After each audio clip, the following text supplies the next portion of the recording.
Welcome to Talking Trade and happy Year of the Tiger to everyone.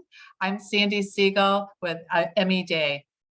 And I'm Ian Coxhead at the University of Wisconsin-Madison.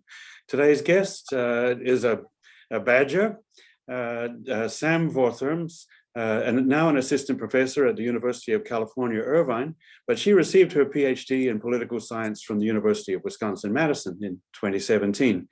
After that, she was a postdoc fellow at the Shorenstein Institute for Contemporary Asia at Stanford University. Welcome to the show, Sam. Thank you. Happy to be here.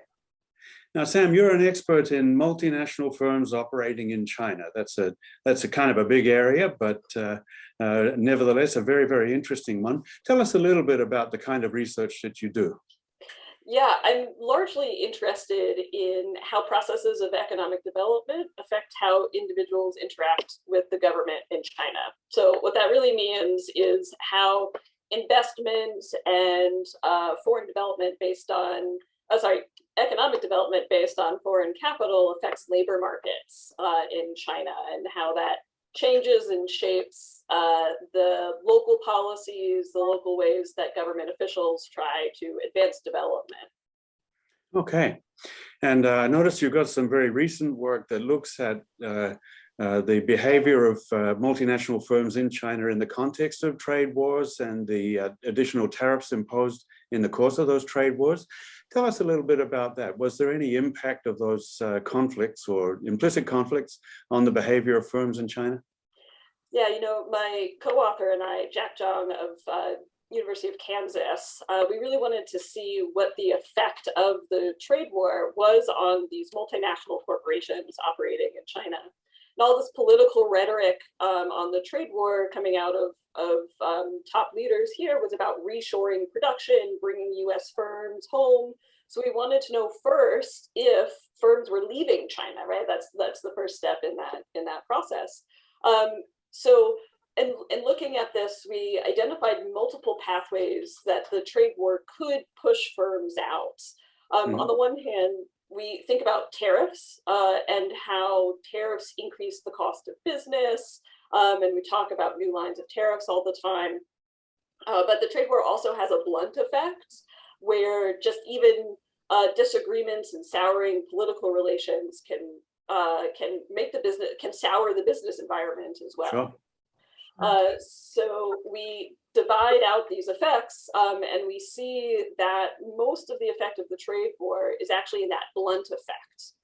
That tariffs... So political risk, right? Yeah, exactly. So tariffs do increase exits, but really it's this broad political souring that's pushing firms out, and not just U.S. firms, but firms much more broadly.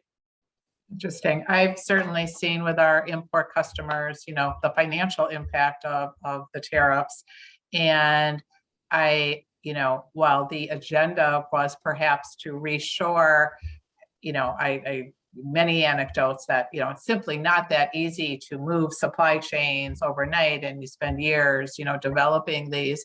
Are there any distributional, impacts? Is it easier or harder for larger firms to, pick up and move and try to adapt, or what can you share on that level on small versus large firms and how it impacts them? Yeah, one of our most robust findings is that large firms and firms that entered China around 2001 were the least likely to leave. So firms that are really entrenched locally and have very strong basis of operations in China are much less likely to leave. So these are firms from WTO accession, right? Exactly. Yeah. And so we really think that firm size, so how much capital they have, and their age, how long they've been there, are proxies for how well integrated they are, maybe the relationships that they develop locally that can kind of buffer. And what this means is that they're passing, instead of shutting down to reduce costs, they then pass on the costs to consumers or somewhere else down the supply chain. Absolutely. So I'll speak for myself. I had hoped, certainly didn't think the tariffs would last as long as they did. I think many of us were hopeful with the change in administration, we might, see some relief, which of course hasn't happened. So what are you seeing today as the tariffs continue? Doesn't look like, we're, going to renegotiate that anytime soon. What's the pressure being put on by companies here in the US in regards to lobbying or efforts to make some change? What's the current, temperature on that? Yeah, in a second paper with my co-author, we took a random sample of US firm subsidiaries operating in China to see what their parent companies were doing here in the US. So we collected data on lobbying, on submitting tariff exclusions and submitting public comments and stuff like that. And what we find is that firms that were impacted by these tariffs were actually not more likely to kind of publicly voice opposition. Instead, that's largely driven by the size of the firm. So once again, we have distributional consequences. The larger firms are less likely to exit and less likely to push for change. And this is in line with a lot of other research that's out there right now that shows that the political behavior of firms in the US right now is largely driven by more individualistic things like where the firms are located in the states and their leaders and the beliefs of company leaders. Interesting. And don't you think perhaps that the larger firms are better able to absorb, the additional costs? Again, I know on a personal, looking at our customers, the smaller importers or exporters are less able to deal with all the changes in supply chain and the trade wars, and they either can't pass on these additional costs or less able to absorb the cost. So it's sadly driving some of those people out of the market.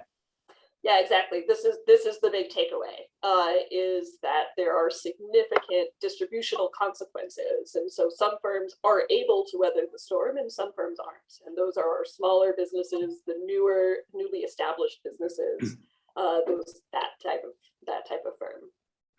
So really quickly, Sam, you said just then that a lot of the behavior of firms seems to be dictated by where they are located and the beliefs of their CEOs. Does that mean that the same kind of tribalization that we're seeing in the US polity generally is beginning to apply to the behavior of firms? And what do you think about that? Yeah, so this is out of work done by a research team headed by Bo Liang Zhu out of Penn State University. And what they find is firms tactics are based on where their firms are headquartered in the United States.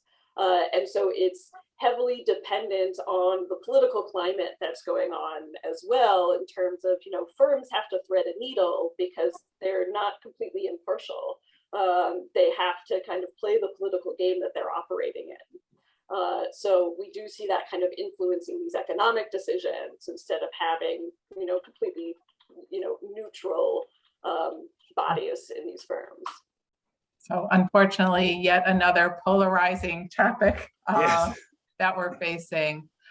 Sam Vortherms, really interesting talking to you. Certainly China's, relevant to all of us, and particularly in our businesses. So again, a happy new year to you.